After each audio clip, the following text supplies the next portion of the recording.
شریف میں ہے کہ نبی کریم صلی اللہ علیہ وسلم ایک مرتبہ ایک غزوہ میں تشریف لے کر گئے ہوئے تھے۔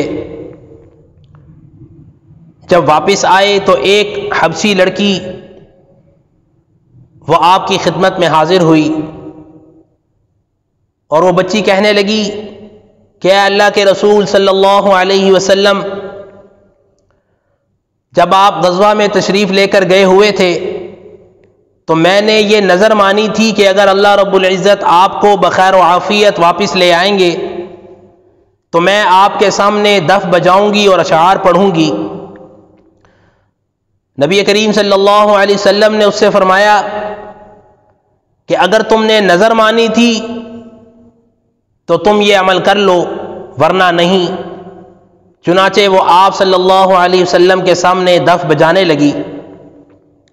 اتنے میں حضرت ابو بکر صدیق رضی اللہ تعالی عنہ تشریف لے کر آئے تو وہ دف بجاتی رہی، اور پھر اسی دوران حضرت علی رضی اللہ تعالی عنہ تشریف لائے،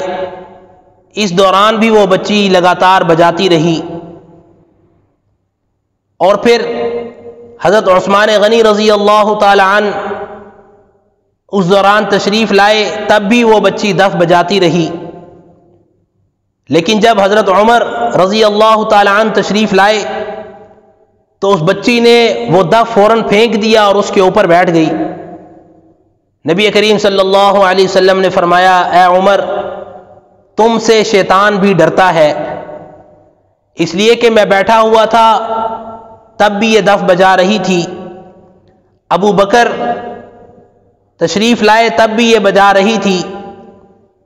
اس دوران علی بھی تشریف لائے تب بھی یہ دف بجا رہی تھی، اور حضرت عثمان بھی تشریف لائے تب بھی یہ دف بجا رہی تھی، لیکن جب تم آئے تو اس نے دف کو پھینک دیا اور اس کے اوپر بیٹھ گئی۔